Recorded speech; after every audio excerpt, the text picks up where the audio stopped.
Welcome to the Infowars Nightly News. It is Thursday, August 22nd, 2013, and I'm your host, Ann McAdoo. Here's what's coming up tonight. Tonight, was the chemical weapons attack in Syria a setup and a surprise twist in the Bradley Manning trial, or should I say Chelsea Manning? Then, Jakari Jackson sits down with Cale Sampson, info rapper battling the New World Order.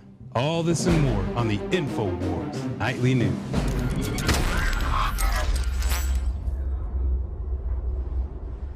Tonight's top story.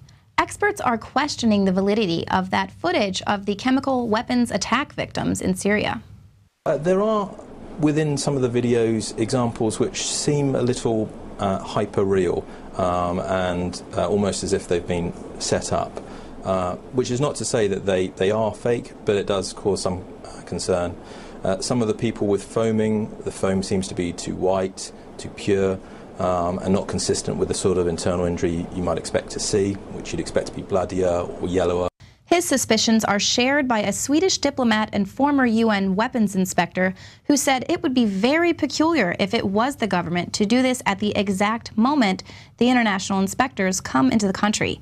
At the least, it wouldn't be very clever. A chemical weapons expert who is leading the current UN inspection in Syria said that the high number of those killed and wounded sounded suspicious. But was the chemical weapons attack a provocation planned in advance? Earlier this year, we reported on a supposedly hacked email from a defense contractor exposing a plan that was approved by Washington.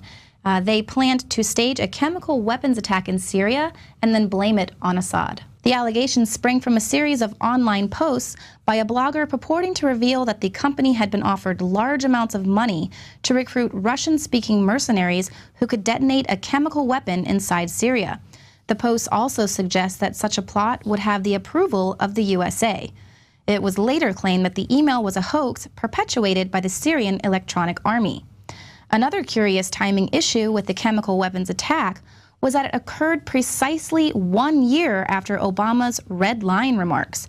And even Russia is voicing skepticism, saying a flood of reports issued by biased regional media about alleged chemical weapons use might be a provocation planned in advance. It draws attention to the fact that biased regional media have immediately, as if on command, begun an aggressive information attack, laying all the responsibility on the government.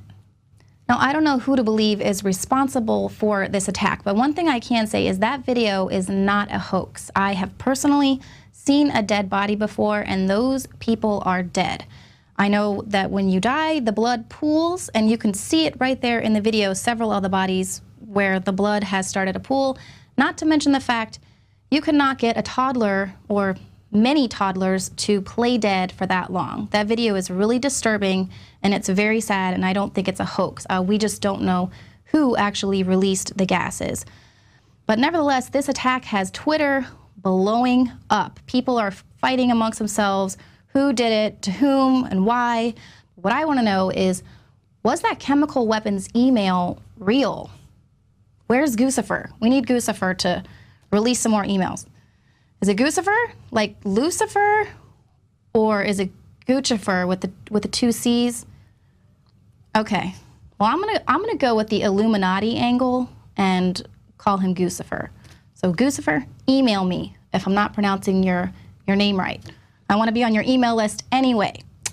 That actually brings me to the daily quote.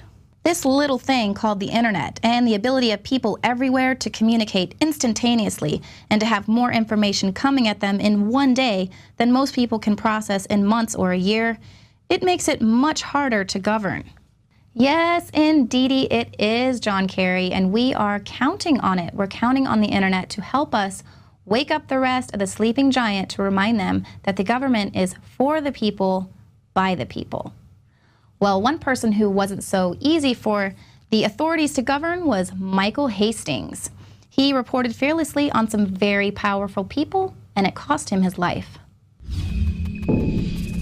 The coroner's statement on Michael Hastings' death has been released, and the official cause is auto versus fixed object, or tree. The cliché of cars bursting into flames in a collision is a Hollywood myth. Under what condition will a car crash and burn? The key to a car explosion is a bursting fuel tank. The LAPD claims that the car exploded on a frontal impact without bursting the gas tank. To put it mildly, that is highly improbable.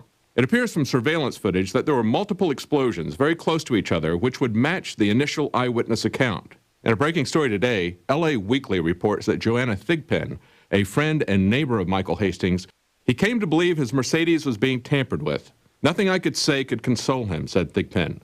One night in June, he came to her apartment after midnight and urgently asked her to borrow her Volvo. He said he was afraid to drive his own car. She declined, telling him her car was having mechanical problems. She said he was scared and he wanted to leave town. It isn't just that bombs can be planted on cars. Speed, steering, and virtually every aspect of a modern car is under software control, and software can be hacked. You can do some really highly destructive things now through hacking a car. And who would be likely to hack a car or to do a cyber attack? As Aaron Schwartz pointed out, they are funding the creation of vulnerabilities. They are offering rewards for people to find and build vulnerabilities into the system and give it to the U.S. government so then the U.S. government can launch cyber attacks. The physical evidence hasn't supported the government's story from day one. The government had the motive, the means, and the method to kill by either car bomb or by cyber attack. But don't expect the government to investigate itself. See the full special report at Prison Planet TV or the Alex Jones channel on YouTube. And again, that full report can be seen at Prison Planet TV, or it'll be uploaded soon to the Alex Jones YouTube channel.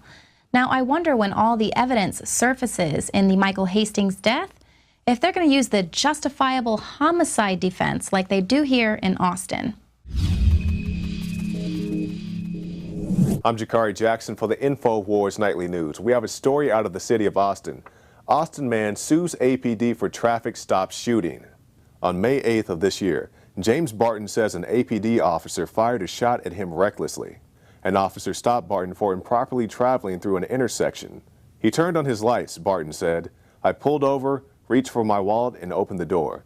I was getting out when a bullet came flying past my head. He missed.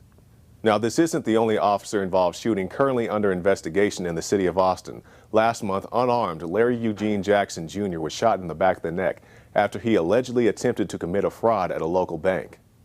Even though the shooting of Jackson is still under investigation, APD was quick to charge Jackson with committing a fraud without presenting any public evidence. Now, it's my understanding that the gentleman had some type of false identification. Can you specify what that is? Again, due to the ongoing nature of the investigation, there are some pieces that we're not releasing. Since that time, Detective Kleinert, who actually shot Jackson, said in a private forum he did so accidentally. On the flip side, the Texas Attorney General has already deemed this a justifiable homicide. Nadia Stewart is the lawyer defending the detective involved in a shooting last month. She's also married to an Austin police officer. Stewart says in a meeting last week, Chief Acevedo told her to alert her husband he would be investigated by Internal Affairs for leaking information. Stewart works for CLEAT, the legal group that represents officers. She immediately complained to the city manager's office. Mark Ott and the city attorney responded to her, saying in this letter, "We agree the chief's comments to Ms. Stewart during that meeting were inappropriate and unacceptable." The police chief admits that he made the statement but claims that he was joking. So for a police force who shoots at unarmed motorists, shows up to the wrong address and shoots your dog, and also wear ski masks in the commission of their duties, hopefully this can be a step towards transparency. I'm Jakari Jackson for the Infowars Nightly News. Reports like that are crazy because just a few years ago, taxpayers spent a whole lot of money making sure that all the police in the APD were given taser guns. That way they would use their taser guns as a first resort rather than their regular guns. But now we constantly have these stories of cops who choose to use their guns first. So here they don't even know how or when to discharge their weapons. And we're arming them with military-grade equipment and tanks, and we're just crossing our fingers and hoping that they will behave themselves when they roll these out to the streets. Right. Well, the big twist in the Bradley Manning trial. Bradley Manning reveals that he plans to live his life as a woman, and he wants to begin hormone therapy as soon as possible. I am Chelsea Manning. I am female, the Army private wrote in a bombshell letter one day after his sentence to 35 years in prison. Given the way that I feel and have felt since childhood, I want to begin hormone therapy as soon as possible. I hope that you will support me in this transition. I also request that starting today, you refer to me by my new name and use the feminine pronoun. The letter signed Chelsea E. Manning included a previously leaked photo of him donning a blonde wig, lipstick, and eyeshadow in 2010. Now, transgender prisoners in the U.S. who have not had genital surgery are usually assigned to live with inmates who share their sex at birth. A Fort Leavenworth spokesperson told the news agency that treatment for transgender inmates does not extend beyond psychiatric care at the all-male prison. The Army does not provide hormone therapy or sex reassignment surgery for gender identity disorder. Now, I personally respect a person's decision with regards to their gender identification. I don't think that we should be attacking individual people when the conspiracy goes so much higher up the chain. That's why they're spiking all of our food with hormones and killing us with GMOs and stuff, because they know that it is affecting everyone. They're basically restructuring our DNA and changing us all to be really kind of submissive. So we shouldn't be attacking Chelsea Manning. But what I am curious is if Manning's revelation is going to cause Obama, who is, always trying to buddy up to the LGBT community, if Manning's revelations will finally cause him to call Manning brave and hero for revealing her secrets. And there's another trial highlighting government lies and corruption. The Department of Justice asks the court to grant immunity to George W. Bush for the Iraq War. In court papers filed this week, the U.S. DOJ requested that George W. Bush, Richard Cheney, Donald Rumsfeld, Colin Powell, Condoleezza Rice, and Paul Wolfowitz be granted procedural immunity in a case alleging that they planned and waged the Iraq War in violation of international law. The lawsuit alleges that they began planning the Iraq War in 1998 through their involvement with a nonprofit that advocated for the military overthrow of Saddam Hussein. Once they came to power, the suit alleges they convinced other Bush officials to invade Iraq by using 9/11 as an excuse to mislead and scare the American public into supporting a war. And finally, the U.S.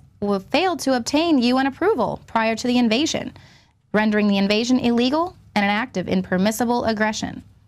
Well, that sounds legit, but the DOJ claims that in planning and waging the Iraq War, ex-President Bush and key members of his administration were acting within the legitimate scope of their employment, and thus immune from suit. Well, apparently it's the Westfall Act certification that permits the Attorney General at his or her discretion to substitute the United States as the defendant and essentially grant absolute immunity to government employees for actions taken within the scope of their employment. Granting the Bush administration immunity from war crimes would be a crime in itself, but unless the American people get up off their butts and demand a trial, they might not even ever need to request immunity. Now, a really awful but great movie that was released this week shed some light on the sickening mind of some other gangster war criminals who managed to kill between 1/2 and 2 million people more than 50 years ago during Mao's China. The military coup and bloodshed going on in Egypt is bad, but in Indonesia, 50 years ago, there was a military coup and subsequent repression that resulted in the death of between 500,000 and 2 million people. In Bali alone, 5% of the population was killed. But it wasn't talked about much in the U.S. The Vietnam War was getting most of the headlines, and the CIA was assisting Indonesian military coup leaders in rounding up communists, or anybody that they didn't like and wanted to label as a communist. An amazing documentary film has just been released, The Act of Killing. Although it's about those events, it's not a history of those events. It's not even a history of government killing millions of people. It's the confession and the discussion of the act of killing by the imbecile thugs who actually murdered thousands of people personally. It's a chilling and disturbing glimpse into the mind of self-described gangsters who repeat over and over again that the term gangsters actually means free men. Yeah, in their view, they're free to do whatever they wish, including rape, torture, and murder. And you can see how they intimidate, blackmail, and rob people to this very day in Indonesia with government gangs, notably a Hitler Youth-style organization of jackbooted youth. These ruthless imbeciles brag about how they rob people first of their dignity, then of their lives. And of course, most Americans are going to look at this film and think, this could never happen here. But we already have an army of imbeciles that rob us of our dignity when we travel, the TSA. And our government just bought 3.5 million rounds of ammo for them, enough to equip this emerging domestic army with the capability for each of them to fire 9,400 bullets each day for a year. But there's a direct American connection to this Indonesian democide. Barack Obama has deep roots that go back to this very time, to this violence and this repression. His mother married his stepfather, Lolo Sotero, who was from Indonesia, and returned to Indonesia to work for this same government. His mother, ostensibly an anthropologist, worked for USAID in Indonesia, a well-known CIA front corporation. Even without these Indonesian government and CIA connections, Obama spent his formative years in a country ruled by a ruthless and repressive regime that ruled with an iron fist. Is it any wonder that Obama has signed the NDAA, which allows the military to arrest and indefinitely detain without trial anyone that they label as a communist? A terrorist. That's the term in vogue today. And is it any wonder that Obama commits mass murder by drone strikes, even killing Americans without trial? Watch The Act of Killing. It's playing right now in a movie theater near you and in a government that is ruling over you. For Infowars Nightly News, I'm David Knight. And welcome back. Our guest tonight is Cale Sampson. He's a hip-hop artist, and the original concept of hip-hop, being conscious of your surroundings and presenting that in a very positive way. Not all this crap, look at my chain, look at all these girlfriends I don't really have. He's a real, true hip-hop artist, and he's here to promote his new album, The Big Picture. He joins us now via video Skype. Thanks for joining us, Cale. Thanks for having me on, Jakari. It's a pleasure to be here. Oh, thank you. Now, we got your album. You sent us some albums here at the Infowars. We definitely appreciate that. A lot of guys have been enjoying them. I've been enjoying the album myself. Can you tell us a little bit about this album and also how you got into music? Okay, well, I'll start with how I got into music. I originally got influenced by hip-hop culture probably when I was about 9 years old. At the time, I was living in the West End of Toronto, and I remember to get into my apartment every day, which was on the 12th floor, I would have to walk by this group of older dudes that would always be freestyling and ciphering in the lobby. And because I took an interest in what they were doing, they kind of took me under their wing and gave me a bunch of tapes to listen to. And some of the tapes that they gave me just so happened to be of some of the original great MCs. So right off the bat, I was listening to guys like KRS-One and NWA and Chuck D from Public Enemy at like age 9. So, you know, these guys, they weren't talking about meaningless entertainment or mindless subject matter. They were talking about like real life social injustices that were occurring that the mainstream media wasn't reporting on. And they were providing their listeners with like real life street level commentary based on their experience through the music. So that was the original sort of hip hop spirit that spoke to me and that has always inspired me. And when you consider that the world's even crazier than it was back then, that's the same sort of gusto and attitude that I feel people need and that are looking for. So that's the type of music that I'm trying to do now.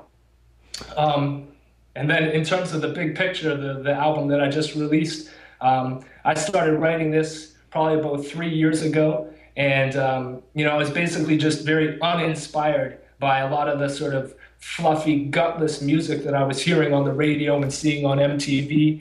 And, you know, I felt that it was very detached from the reality of, you know, what's going on in the world. So I wanted to make music that more accurately reflected our time. So, you know, I started watching documentaries and going to websites like Infowars.com. And, you know, I ended up writing a song called Reach Up, which I recently released a video for. That was the first song off of The Big Picture. And you know, that it sort of talks about a variety of issues like economic inequality, government corruption, basically everything. It's sort of a summary of where my album would go, The Big Picture. And so, yeah, we released that. And I just kind of feel like the times has come where people want somewhat of a breath of fresh air, so to speak. So I'm hoping that my new album will be able to provide people with that. Yes, because we see, you know, what you call the fluffy music, all the soulless dribble that's perpetuated by the mainstream media that's usually out there. You know, we have videos of suicides and sell your soul to the devil and all these demonic symbols and the music now of the days, you know. So what do you think about that? You know, what do you think about the media? I know you're in Canada. Maybe you guys have a little bit of different influence as far as artists. But, you know, when you look at the mainstream and you see the mainstream artists, what do you think about that? Well, I mean, our media is more or less the same as yours. You know, the Canadian media is basically the American media. There's slight differences and whatnot. So when I look at the mainstream artists, you know, for the most part, I'm not really impressed. They don't really speak to me. Like I said, I don't feel like the gusto and the spirit of the human experience is being accurately portrayed through the pop star artists that are being promoted to the public. So, you know, I feel the opposite. I feel like kind of a sense to dig into information. Like, you know, I kind of view my music as information-oriented, almost like essays. You know, because I'm driven by just getting the message out there. You know, I don't care about money. I don't care about all the superficial stuff. I don't care about being popular, being cool. But I do happen to have an inquiring mind, and I do happen to have this ability to rap that I've had since I was young. And for whatever reason, people do seem to think it's cool, or they respect it, especially younger people. So really, I'm just trying to use my medium to help contribute and to try to help towards making a positive difference. And how I do that is by spreading information through my lyrics to hopefully increase awareness about some of these real issues that are affecting us all, and hopefully provoking thought and inspiring other people to start taking action in their own ways, so that collectively we can start to get some positive social change happening.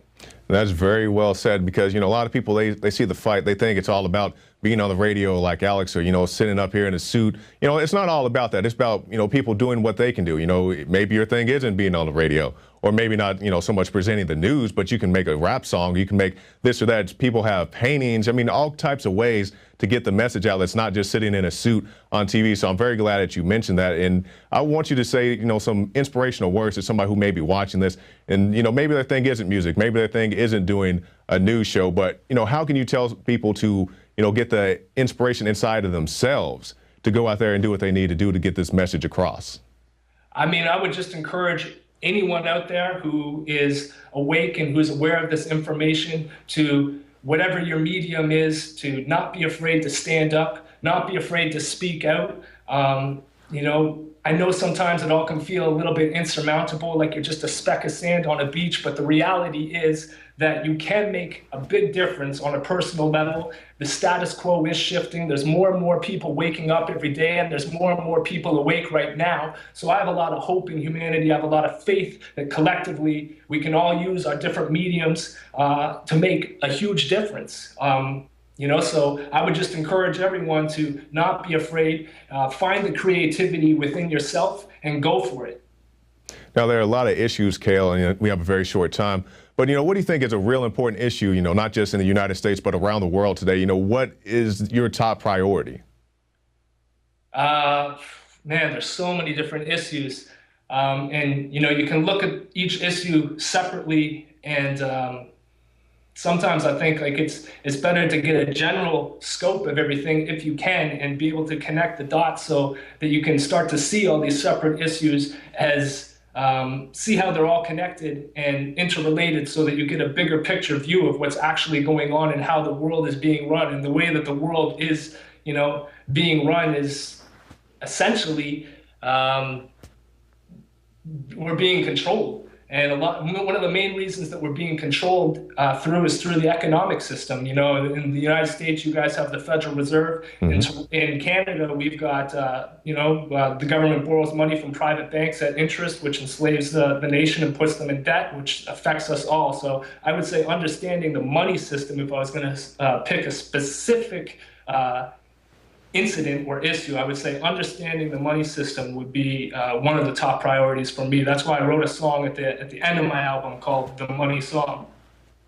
Right. You know, it's a very good, informative song, and that's what we need. You know, more positive music. People like Cale Sampson, people like Denali, who entered the Operation Paul Revere contest, people like Steve Grant, Immortal Technique, conscious rap, you know, a rap with a message, not just look at my chain or look at my cars and all these things that they got on loan anyway. The record company lets them borrow it. So, Cale, tell us how we can get a hold of your music. If you want to learn more about me and my music, you can go to my website, calesampson.com. Feel free to add me on Twitter at @Cale_Sampson. Make sure to look out for the video that I just released. It's the lead single for my album. It's called Reach Up, which is on YouTube. It's been getting a lot of tens of thousands of views actually in the past few weeks, which is great. And just look out for my album, The Big Picture, which is coming out on September the 3rd on iTunes. All right, I'm gonna put you on the spot, and if we have to, we can cut it out, but can you bust a freestyle? I can bust something probably. Throughout our whole lives, we've been made to believe that we're just little people who are powerless and weak, that we're insignificant in the higher scheme of things, but it's a lie. The opposite is reality, so don't believe the false history we've been taught. It's time to talk to our neighbors and turn the television off. Take responsibility for your actions and thoughts and realize the true potential that you've got. Because once you understand the way that energy works, you'll feel connected to each other and the earth. Then you'll listen to your heart when it's speaking to you and start to do the right thing. In all that you do, our collective consciousness has to decide to be in a state of love and no longer comply. So we're fully empowered. Let's step away from the fear and start to lead by example. The revolution is here. There you go. And that's the best commercial. That's the best plug you can do right there. Cale Sampson, calesampson.com. Thank you for your time. Thanks a lot, Jakari. All right.